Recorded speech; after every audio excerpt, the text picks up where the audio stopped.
we had a brilliant question come through on the Instagram. What 5 movements would we do if we could only do 5 movements for the rest of our life? I'm not going to answer from the lens of pure hypertrophy, so these exercises might not be the most optimal for just growing muscle, but when we're looking at it from the ability to move well, the ability to get strong, and have movement competency. I can't even say that word. Competency. These are the exercises I would select. So first of all, we need a. Now this is in no order, but we need a squat pattern, and what I'm gonna go for is a front foot elevated split squat.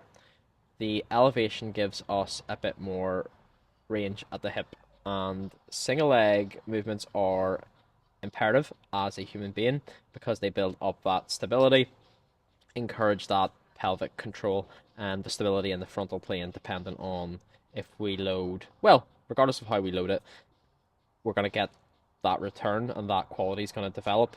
But obviously with unilateral movements we get more recruitment of the target muscle, we just generally get more muscle activation, and it is better from a hypertrophy standpoint. But with single leg work specifically, our ability to sort of move the hip, the pelvis, and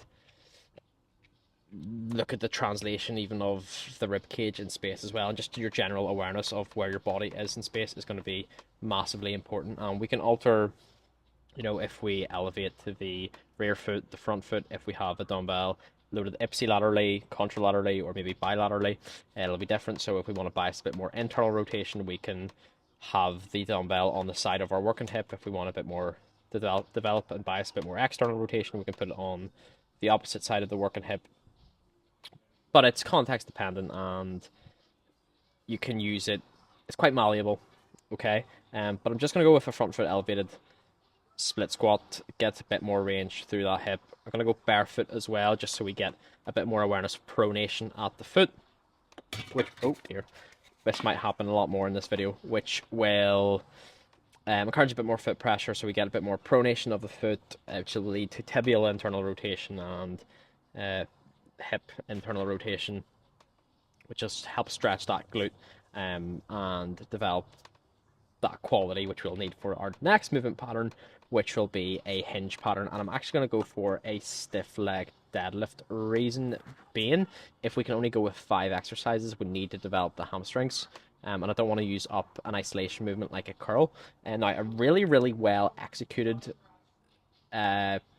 stiff leg deadlift, you could argue it's kind of like isolation movement, but it is still a compound.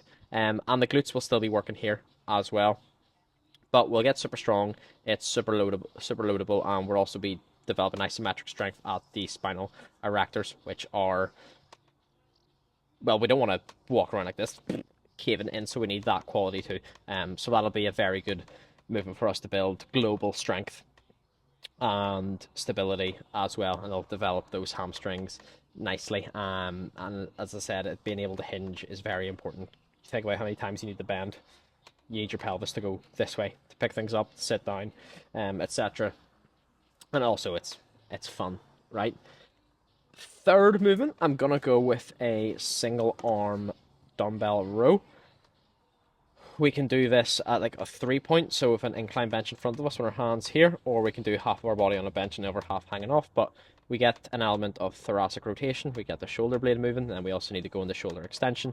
We get develop the lats, and we do get co-contraction, so depending on how hard we rip it on the way up, we will get a bit of rear delt and rhomboid in there, but the lats will develop nicely, and being able to move well the thoracic spine and the shoulder blade. Let's get internal rotation on the way up.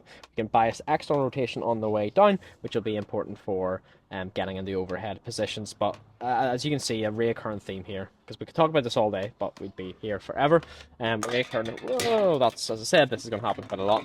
A recurrent theme here is just exercises that are bang for buck. So how many qualities can we actually develop if we can only do 5? So far we've got a good ability to move at the hip.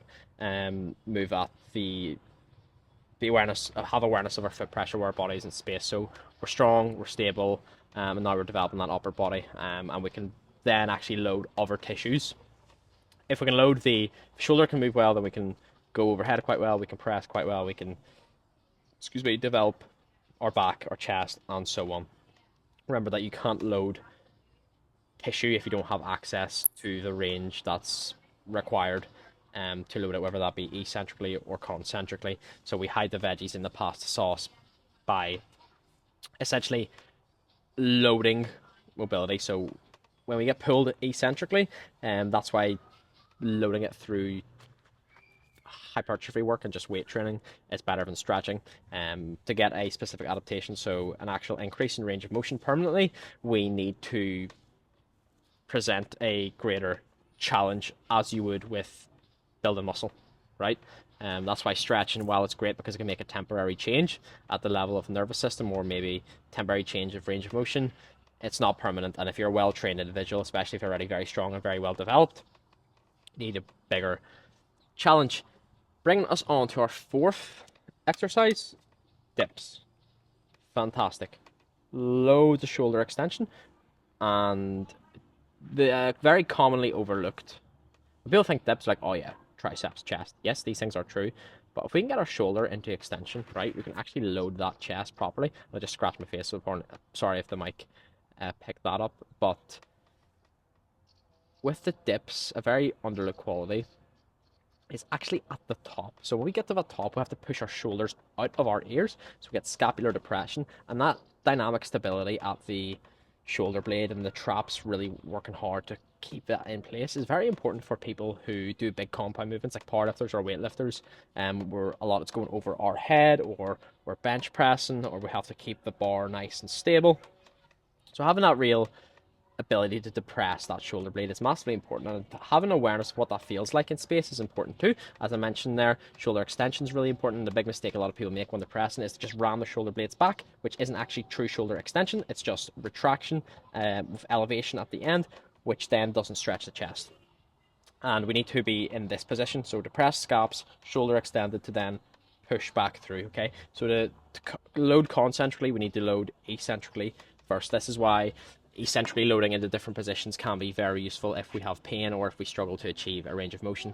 So say you really struggle with shoulder external rotation before you get under a squat bar. Maybe we can do a single arm dumbbell row. Maybe we can do a single arm pull down that biases that external rotation a little bit more, or maybe we just press for more externally rotated positions to give us exposure and open up that access of range of motion. That can be even something like a neutral grip pull up on the way down. Again, if we load into these positions, we present more of a challenge, and that encourages body to make an adaptation. Last but not least, we need some form of direct arm training, because A, it's fun, and B, it's a very low hanging fruit when it comes to improving the function of your shoulder. So I've gone with an incline dumbbell curl. Reason being, we can bias external rotation a bit more by applying pinky pressure. That'll maintain that external rotation a bit more. So again, strengthen that position a lot of people lack access to, and that's why a lot of people get a lot of pinching at the shoulder or the elbow. Because if your body can't find range through one joint, it'll just pass it on to the next. So it can't move at the shoulder, so it just tries to move through the elbow. And again, that's why a lot of pain presents there sometimes. Incline dumbbell curls, again, loading us into shoulder extension, maintaining that position. It's also a real good one, I find, to dissociate shoulder flexion from elbow flexion. So we can pin those arms nice and close to our side and just come up to about 90 degrees. We don't really need to come up further than that. That is really itchy. But we don't need to come up any further than that, really. What tends to happen when people come past 90 degrees, biceps sort of lost leverage, and they're just trying to almost use their front delts / upper chest slightly to elevate that shoulder, just complete the rep. So the range of motion of an exercise and range of motion of a muscle are two different things. So don't look at where the weight's moving, look at what the joint is doing, and specifically look at the joint that is moved by the muscle we are trying to train. So they're just my thoughts from a function standpoint. So function is how our muscles behave when we move and breathe. So if I could only do 5 exercises to try stay out of pain, to try move well, to try get big, strong, and have a body that won't let me down, they're the exercises I would do. If you'd like to learn a bit more about this stuff, or you would like to possibly expand your knowledge, if you're trying to be a coach, or if you just are into this nerdy science stuff, because everybody is these days, join my newsletter below, White Monster Wire. I also have a brand new online coaching program coming out on Tuesday, and if you're on the email list, you will get early access to that. So if you've been watching my videos, Instagram, YouTube, whatever it may be, and are interested in working with me on a one-to-one basis to get into the shape of your life, get absolutely jacked, join that newsletter or apply for my coaching via the link below. If you have any questions or any ideas for videos, maybe there's something you want to learn about, comment below, reach out to me on Instagram, email me, whatever, and I'll see you guys in the next one.